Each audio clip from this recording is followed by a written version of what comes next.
Like, he started crying. He was emotional. I was like, oh yeah, this is real. Yeah, it's real. It was real, and that's why I said it was personal, man. And it just like you seen a different side. A lot of people won't even expose that. You know what I'm saying? Because that's people are scared to express their real emotions and give the true side of themselves. And so I thought that was like, okay, they're, as big as they are, they're all everybody. They're still human beings. They still deal with certain things and emotions. Welcome back to the React Room. I'm your boy Dom K. We got my boy Paul back in the building. Yeah, what's going on, man? We back like we never left.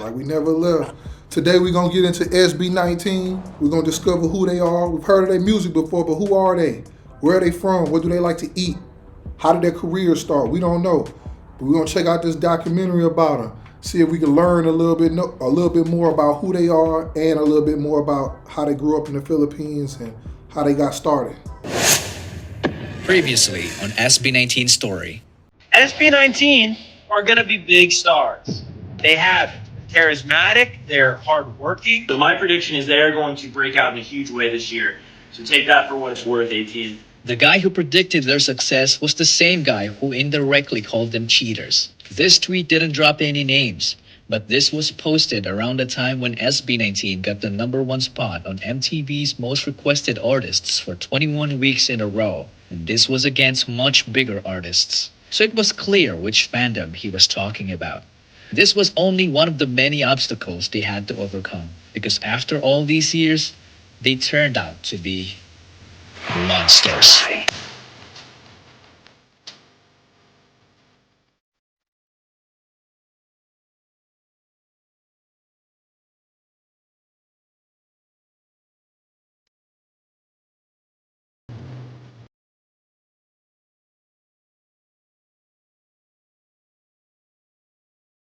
Might not look like it, but SB19 are people too. They have social media and they see everything. So it only makes sense that some of these hate has gotten into them. And like, I'm never enough. Kumbaga, parang feeling ko unfake. Dumating na ako doon kasi minsan hindi lang naman yung mga tao sa paligid ko yung kalaban ko. Sarili ko pa din. Siguro masabi ko hanggang ngayon, nandun pa din siya. Tapos hindi ko pa rin siya natatalo. I wasn't good enough. Parang sinasabi lagi na, hindi ko pa enough. Hindi mo pa kaya. Ibigay ko na ba sa ina? The best nangyari sa akin. Bakit sila kaya rin natin? Ako, kaya. I mean, why can't people just embody this mantra?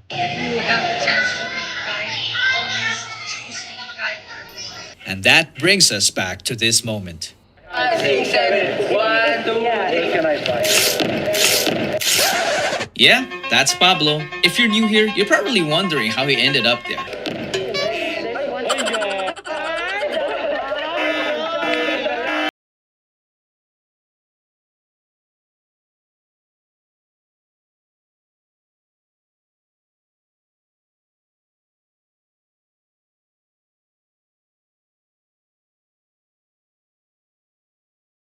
Just kidding. I will tell the next chapter this time, okay? This was the time when Pablo decided not to be silent anymore. SB19 dropped the Pagsibol EP, and one of the songs takes a shot against those haters.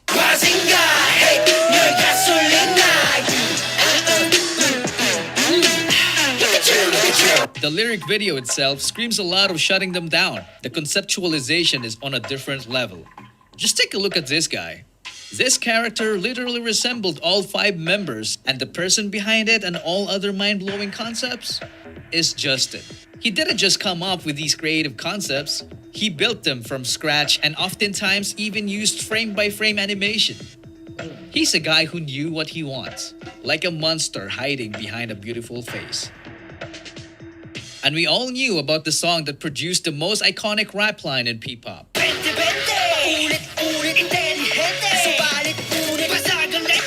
Josh gave it so much justice that it made us forget about his other talents in handling interviews. So what do you think is the difference between Filipino boy groups and you guys? But we couldn't say that we are really better than them because we respect them. Finance, music, gaming, and the world of dance. The dude is a legend in the K-pop dance cover industry along with Stell in Saigon. Even before SB19, Josh was already a monster. This brings us to another song from the EP. My favorite part was the imitation of the monster's laugh.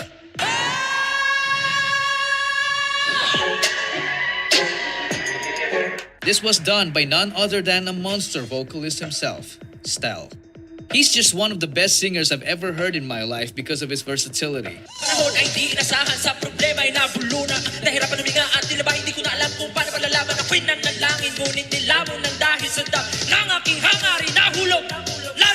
I mean, only a monster gets called up by a friend to do a freestyle vocal run and ends up making an epic song intro. You won't believe it.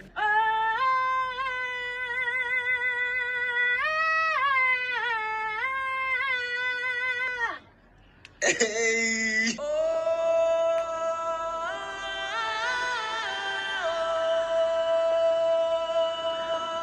People also tend to forget his ability to sing in lower notes. And speaking of forgotten talents, who would dare forget his ability to dance and teach it at the same time? The man single-handedly choreographed almost all of SB19's amazing dance routines. If that isn't a monster to you, then I don't know what is. Enter the oldest song on the list.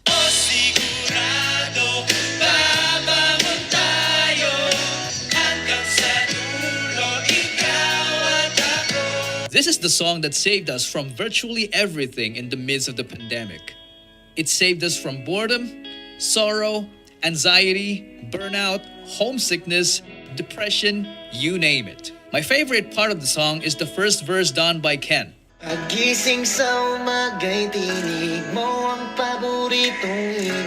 It makes you feel like you want to cry, but you're happy. You know what I mean? He's just effortless in setting up the mood. But when it comes to his talents, he's in no mood to be joking. This guy has a voice that sounds like he came straight from the underworld.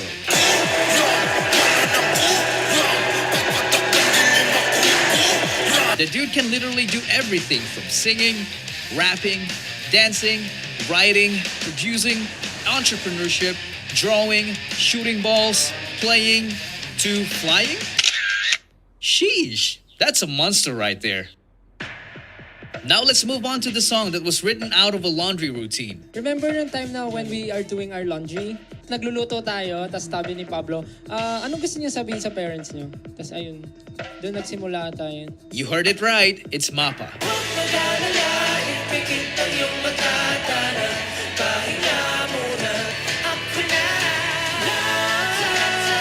This song broke the hearts of many people all over the world, including mine. This easily became their best song ever because it's very relatable. It pays tribute to our loving parents and gives thanks to them for all the sacrifices they've made for us. The impact was so immense that it was sung in many different languages. Mama, it's been a while, I miss you. What you've been doing, can I call you? I hope you miss me too. हमेशा हमें ही आगे लगाते हैं इस बार पहले जा सकते हैं ना因为你是我的眼睛每次世界都在变化无呼吸的原野だから楽にしても泣かないでね安心して任せてよ No te apures más es hora de descansar mamá y yo sé yo ya confía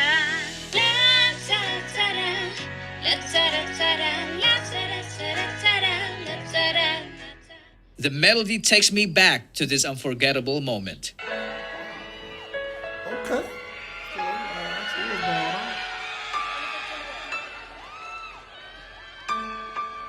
Everyone's family showed up except for Can. Then this happened.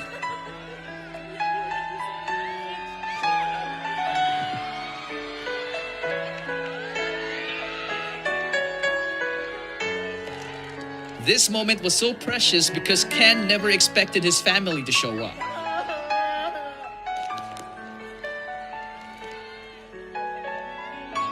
This made Mapa even more special because it was performed by SB19 together with their families.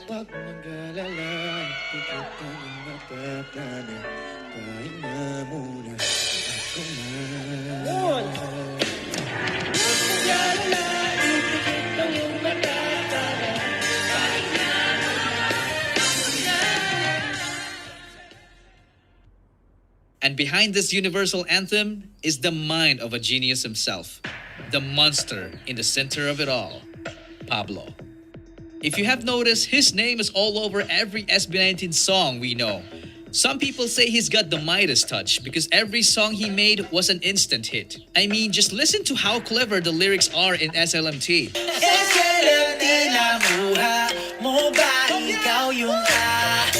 He managed to thank us by using our fandom's language without making it sound cringe. And he's not even done. He has so many unreleased bangers that are just waiting to be unleashed. As a group, SB19 earned the infamous nickname, Live Monsters. It's because they move and sound even better when live.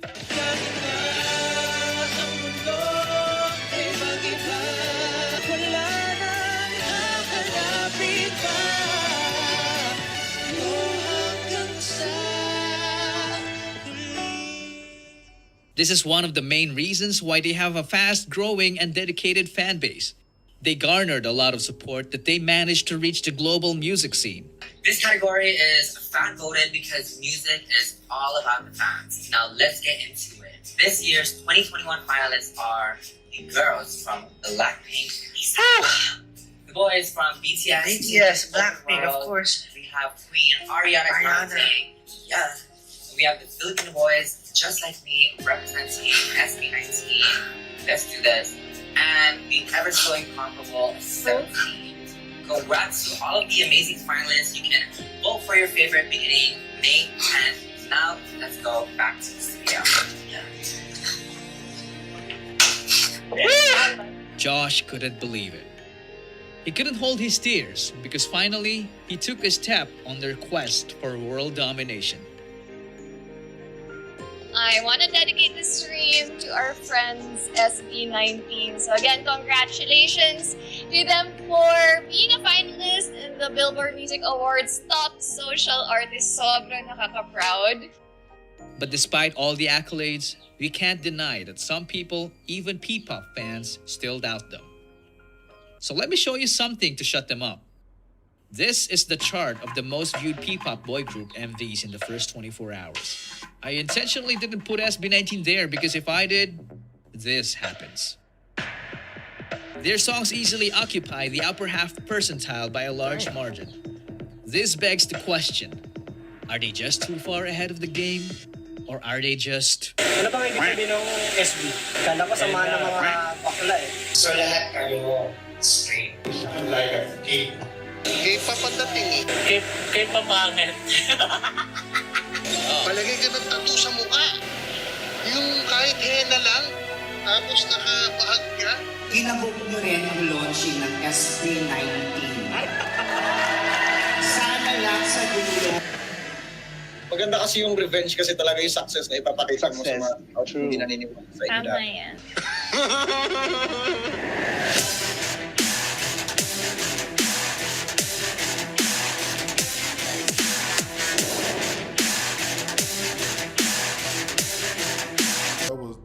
That was episode 4. Man, yo, shout out to Casual Chuck. You saw that the guy who at the end it froze on him and he was kind of like smiling at the screen. Yeah. That's the dude who narrated the whole video and made it. He got a channel with like 200,000 subscribers and stuff. I hopped in his live yesterday and shout out to Casual Chuck. He showed me some love in there, man. But yeah, man. Shout that man out, man. Yeah, Shout man, out give him his props. He made that video. But that's crazy. Hey, when you think about it, like, every story has its own story. Like everybody got their own story, if that makes sense. I don't want to use two words to describe. Everybody has their own story. But I noticed the best groups always got similar type of stuff like they got going on.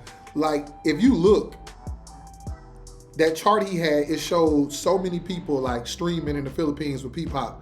But he didn't put their numbers up. But when he put like they 7 songs up, bro, they was a top 6 or 7. That's crazy that you just, every song is just outdoing everybody else by that much. That's where the hate comes from. You know, you gotta realize, like, when you get hate, man, that means you doing something. Like, it means that people just want to be in the position that you're in, and that's just the reality, you know? It comes with that territory, but they're doing something great, and so, you know, every great group, every great person, they're gonna have haters, man. So it's unfortunate, but it's just the reality, you know? But no, it's like I said, this is I haven't seen this, so it's like, this is seeing behind the scenes, like, you know, the actual backstory to the individuals is I was cool seeing that, man, and, you know, very, very personal level, so. Right. For me, it's like, when I see stuff like this, it just reminds me, like, how different the cultures are, you know what I'm saying? Because I'm gonna be real, like, even with SB19, like, and other Korean groups, I think it's because they artists, they be a little bit more emotional because like stuff like that hits them because they care about their craft so much. You see us as sports players, that type of stuff, but it's a little different for us because, you know, when we were coming up, it's a little different from someone telling you you're not good or you're not great versus coaches cursing you out, calling you the P word, saying you a punk and all this other stuff. And like, so we gotta be a little bit more like than that. But it's like for them, it's kind of like they have to endure it, and I don't think a lot of them are mentally prepared because they nice people, you know what I'm saying?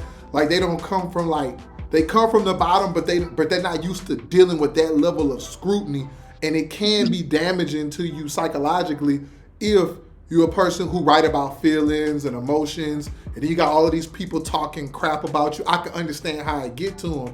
So I would just ask the people out there, like, especially like Americans, to be like, don't look at that as being sensitive. Just kind of look at it like from their perspective, because it's a whole different environment with what we got going on versus what they got. Because I don't know how I would feel if I grew up like that and then someone's just, oh, you guys, you dress weird, you dress gay, you look stupid. You know, I'm just saying all these hateful things. So, but again, like you said, it's the best defense is success. So, and they got a lot of it going on. But once I seen, like, you know, he started crying, he was emotional, I was like, oh yeah, this is real. You know, yeah, it's real.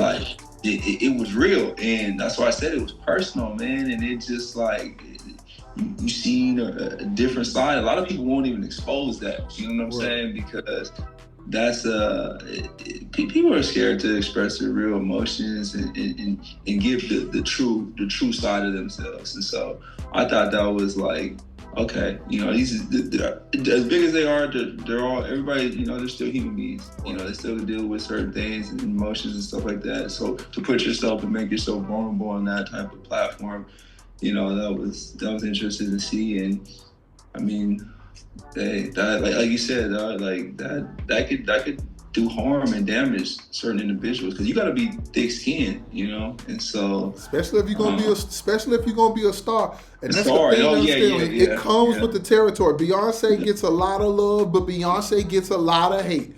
Drake gets a lot of love, but Drake gets a lot of hate. And if you can't deal with the social, but they can, because obviously they've realized that it's no point of going back and forth with you. It's no point of doing it, because you're never gonna, until I become what I am, you're not gonna show me no respect anyway. So it's no point of me going back and forth with you, talking crazy to you, because it's like, me personally, some of the comments that they was getting, I'll never let someone talk to me like that in public about nothing like that. Ever.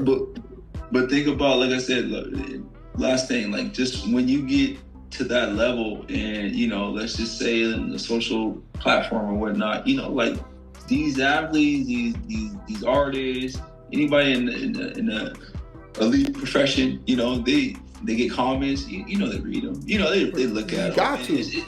There's things that hurt you, like, damn, that's how they felt about me, and then you're gonna get love, you're gonna get hate, and that's just the world we live in. But dealing with it and how you deal with it, do you let that just affect the outcome or what you got going on, versus just, okay, hey, look, some people just, all right, well, look, use that as motivation to even go harder and prove whatever the naysayer is wrong. So now you right about that, and I would say this to defend them in this last point. Like, when I say that, I'm saying it in a cross binary type thing, because it's like this.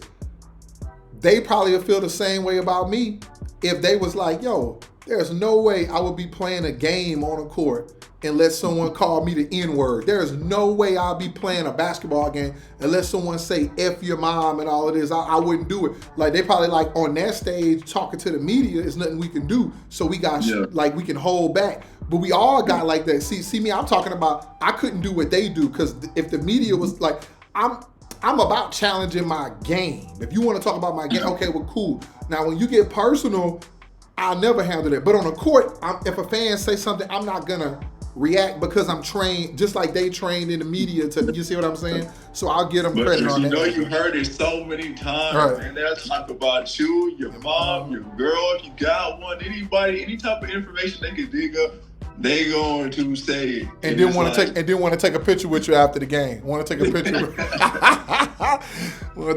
with you. And that's how they dealing with it. They're like, yo, these dudes talking crap, but they want to interview us. They want us to take pictures with them. They fans. And they go to the shows. And they pay for the shows. They pay because we're not giving them free tickets.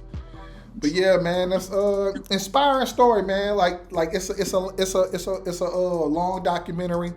That was episode 4, you know what I'm saying? So we're going to check out more of them. So you guys tell us in the comments, man, what do you think about SB19 Part 4 of the documentary, Monsters? What do you think about that? Could you handle what they went through, or would you handle it a different way? Because I know me. That's why I'm not a music star, because there's no way I'm handling it. That's no way I'm handling it that way. I don't have enough class. I got enough class playing a basketball game, but outside playing a basketball game, I have no class. You talk about me in a media setting, furniture gonna be moving. But again, that's why I'm not a star. You know what I'm saying? But could you handle that? And what do you think about me and Paul reaction to you? You guys let us know in the comments what you think, man. We gonna check out part 5 later on. That's all we got for today, man. Hit us in the comments. Let us know your thoughts. Like, share, comment, subscribe. Always with love. Peace. We are.